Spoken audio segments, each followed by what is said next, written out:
क्या हमारा भाग्य पहले से लिखा होता है? हमारे भाग्य में जो भी कुछ घटता है वो पहले से तय है। गरुड़ पुराण में बताया गया है कि मनुष्य के भाग्य में जो भी कुछ जन्म से मृत्यु तक जो भी घटना घटती है वो पहले से तय होता है। मृत्यु और जन्म ही एक ऐसा सत्य है जिसे कोई टाल नहीं सकता है। पर हम ये नहीं जान पाते हैं कि हमारा भाग्य हमारे जन्म से पहले ही लिखा होता है या जन्म के बाद। लेकिन गरुड़ पुराण में जन्म, मरण, कर्म के बारे में विस्तृत रूप से जानकारी दी गई है। तो आइए शुरुआत करते हैं गरुड़ पुराण की उस ज्ञानवर्धक प्रस्तुति की कि मनुष्य का भाग्य कब लिखा जाता है। क्या मनुष्य का भाग्य उसके जन्म से पहले लिखा जाता है या जन्म के बाद? नमस्कार, आपका स्वागत है हमारे इस चैनल पर। मित्रों, गरुड़ पुराण की इस ज्ञानवर्धक प्रस्तुति में आप खो जाए उससे पहले हम आपको बता दें कि इस वीडियो को आधा अधूरा देखने की गलती बिल्कुल भी नहीं करें, क्योंकि ये गरुड़ पुराण की ज्ञानवर्धक प्रस्तुति है जो आपके जीवन से जुड़ी हुई है। गरुड़ पुराण की इस रहस्यमय ज्ञान को जानने के बाद आपके जीवन से जुड़ा है समस्त लोभ, क्रोध, मोह, दुखों का अंत होगा। मित्रों, भगवान श्री कृष्ण कहते हैं कभी भी किसी व्यक्ति को गरुड़ पुराण की बातों को आधा अधूरा नहीं सुनना चाहिए, क्योंकि आधा अधूरा ज्ञान हमेशा विष के समान होता है। इसीलिए मित्रों, आपसे यही आग्रह है, आप इस वीडियो को बिना स्किप किए अंत तक जरूर देखिए। साथ ही इस वीडियो को एक लाइक करके चैनल को अवश्य सब्सक्राइब कर लीजिए और हाँ, कमेंट बॉक्स में जय श्री कृष्ण लिखकर ईश्वर को आप अपना आभार व्यक्त जरूर कर दीजिए। इससे आपके जीवन से सभी दुखों का अंत होगा। आइए जानते हैं, गरुड़ पुराण में श्री कृष्ण ने बताए हैं कि हर मनुष्य के जीवन में जो भी कुछ होता है वो जन्म के पहले से तय होता है, उसे कोई टाल नहीं सकता है। दोस्तों, गरुड़ पुराण हमें जन्म मरण से लेकर वर्तमान जीवन कैसे जिएं, ये सभी चीज़ों के बारे में सिखाते हैं।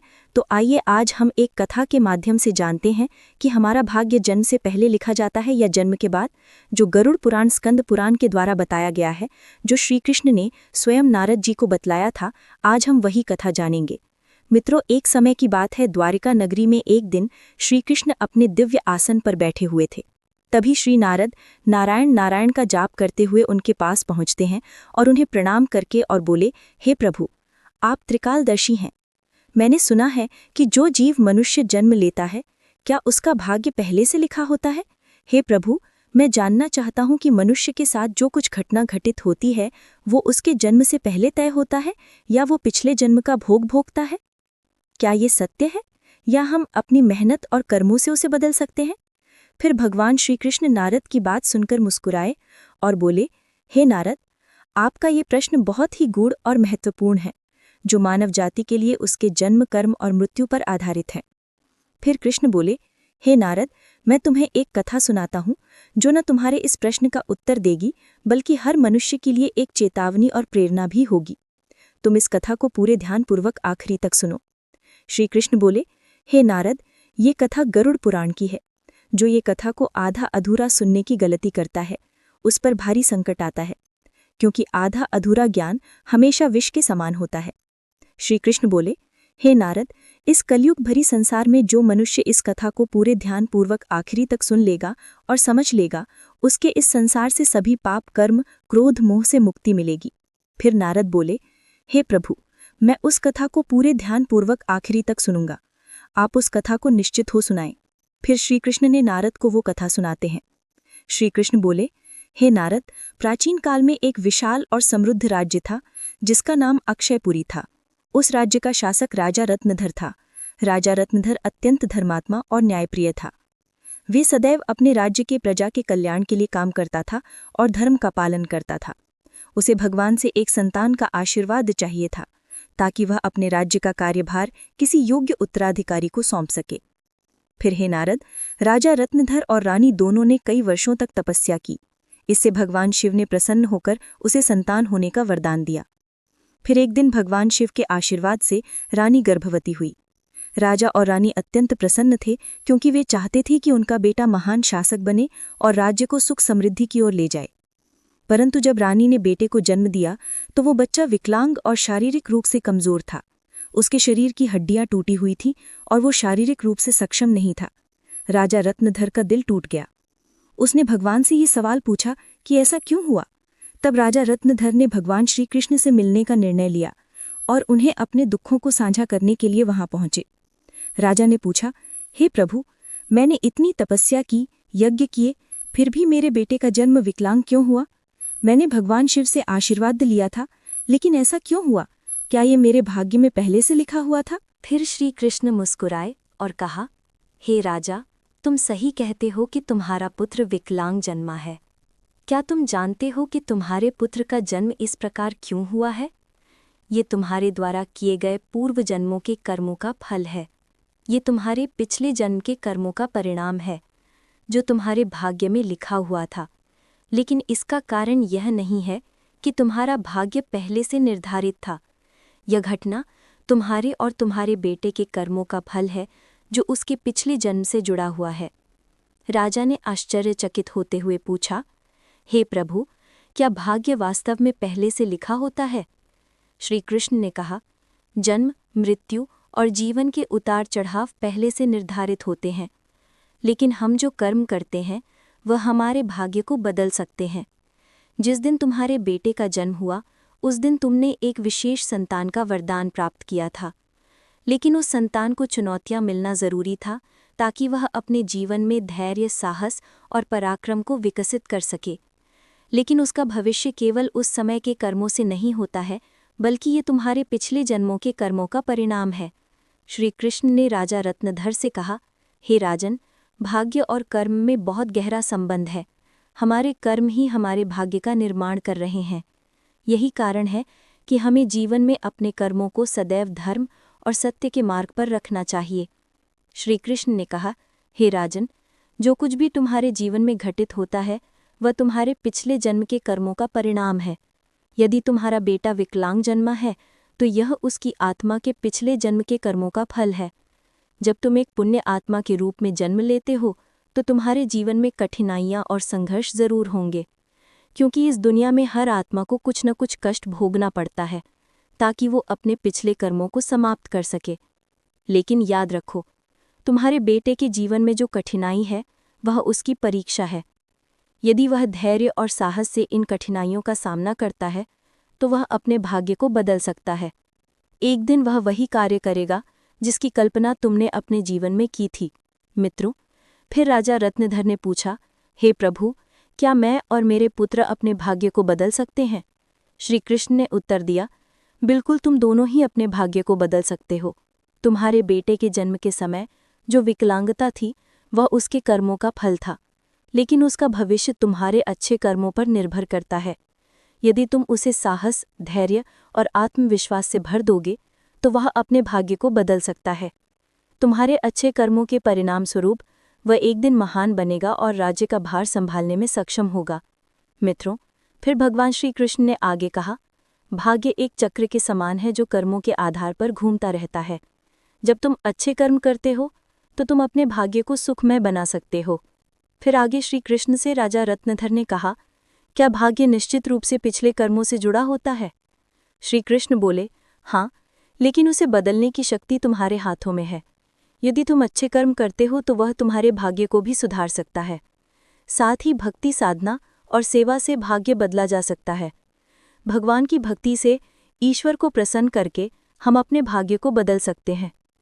अगर तुम अपने पुत्र को साहस और आत्मविश्वास से जीवन के संघर्षों का सामना करने की शिक्षा दोगे तो वह अपने भाग्य को बदल सकता है। राजा रत्नधर ने भगवान श्री कृष्ण की बातों को पूरी तरह से आत्मसात किया और अपने पुत्र को शिक्षा देने का संकल्प लिया। उसने अपने पुत्र को कठिनाइयों के बावजूद साहस और विश्वास के साथ जीवन जीने की प्रेरणा दी। समय के साथ उस विकलांग पुत्र ने अपनी आत्मविश्वास और कठिनाई से लड़ते हुए समाज में महत्वपूर्ण स्थान प्राप्त किया। उसकी संघर्षशीलता और साहस ने राज्य में उसका सम्मान बढ़ाया। श्री कृष्ण बोले, हे नारद, तुम यह समझो कि भाग्य एक निरंतर प्रक्रिया है जो कर्मों के आधार पर बदलती रहती है। जो लोग जीवन में अपने कर्मों को सुधारते हैं और भगवान की शरण में जाते हैं, उनका भाग्य भी बदलता है। यह केवल कर्म ही नहीं है, बल्कि यह जीवन के संघर्षों और कर्मों का परिणाम है। मित्रों, फिर श्री कृष्ण ने नारद से कहा, यह कथा हमें यह सिखाती है कि जीवन में जो कुछ भी घटित होता है वह हमारे पिछले कर्मों का फल है। भाग्य और कर्म का कोई निश्चित प्रारूप नहीं है। हमारा कर्म हमारा भाग्य को बदल सकता है। मित्रों, गरुड़ पुराण हमें सिखाते हैं, यदि हम अच्छे कर्म करते हैं और सत्य की राह पर चलते हैं और ईश्वर का ध्यान करते हैं तो हम अपने जीवन की दिशा बदल सकते हैं। फिर श्री कृष्ण ने नारद से कहा, हे नारद, यह संसार कर्मों का दर्पण है। जो जैसा कर्म करेगा वो वैसा फल भोगेगा। मनुष्य को यह ध्यान रखना चाहिए कि माता पिता की सेवा, दूसरे की सहायता और ईश्वर का ध्यान ही सबसे बड़ा धर्म है। जो मनुष्य अपने पिछले जन्म में किसी के साथ पाप किया है, किसी को कष्ट दिया है, उसे न केवल नरक में भयानक यातना मिलती है, बल्कि वो जन्म जन्मांतर तक उस भोग को भोगता है। लेकिन जो अपना कर्म सुधारता है, वो इस चक्र से मुक्त हो सकता है, क्योंकि ये संसार एक अवसर है। धर्म, सेवा, सत्य ही मनुष्य का जीवन है। मनुष्य को ये समझना चाहिए कि मृत्यु के बाद उसके अच्छे कर्म ही साथ जाते हैं। मित्रों, ये कथा हमें ये सिखाती है कि हमारे भाग्य पिछले कर्मों का फल है। हर पाप का दंड, हर पुण्य का फल निश्चित होता है। हे मनुष्य, तुम अपने कर्मों पर ध्यान दो, स्वार्थ, पाप और अहंकार को त्यागो, धर्म, सत्य और सेवा को अपनाओ, क्योंकि यही जीवन का सबसे बड़ा सत्य मार्ग है। मित्रों, श्री कृष्ण ने इस प्रकार नारद को गरुड़ पुराण के रहस्य को बताया। भाग्य निश्चित रूप से जन्म से पहले लिखा जाता है, लेकिन हम अपने जीवन के संघर्ष, सत्य, धर्म और ईश्वर की भक्ति से हम अपने भाग्य को बदल सकते हैं। मित्रों, गरुड़ पुराण में भाग्य का लेखा जोखा और कर्मों के बारे में उल्लेख मिलता है।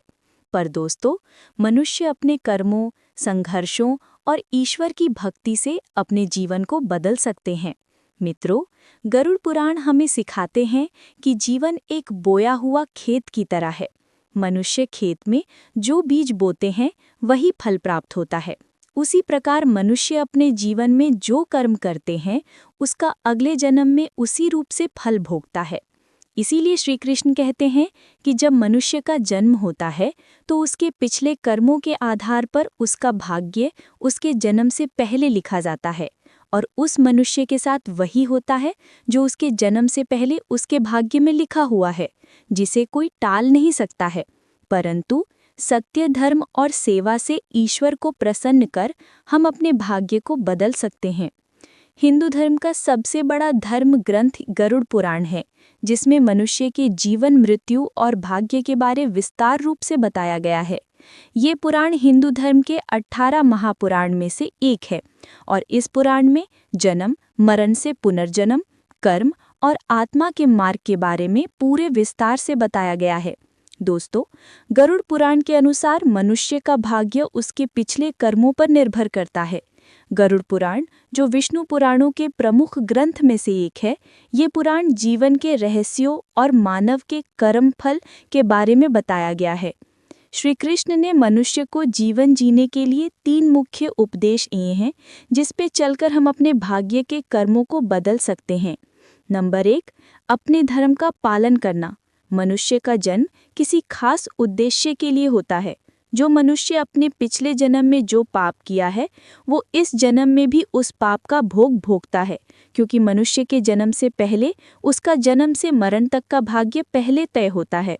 मनुष्य को हमेशा धर्म, सत्य का पालन करना चाहिए। इससे हमारे पिछले जन्म के पाप से बच सकते हैं। ईश्वर की भक्ति से हम अपने जीवन बदल सकते हैं। हम सभी ऊंचाई तक पहुंच सकते हैं। दोस्तों, जीवन एक अनमोल उपहार है। आप इसे व्यर्थ न जाने दें। सही कर्म और धर्म का पालन से हम अपने जीवन को अगले जन्म में होने वाले घटना से बचा सकते हैं। ये न केवल आपके लिए है, बल्कि इसे पूरे समाज और दुनिया की आप प्रेरणा का स्रोत बन सकते हैं। नंबर 2, माता पिता सेवा और आदर करना। श्री कृष्ण कहते हैं कि मनुष्य को हमेशा अपने माता पिता की सेवा करनी चाहिए, क्योंकि माता पिता के साथ ही तीनों लोक का स्वर्ग है।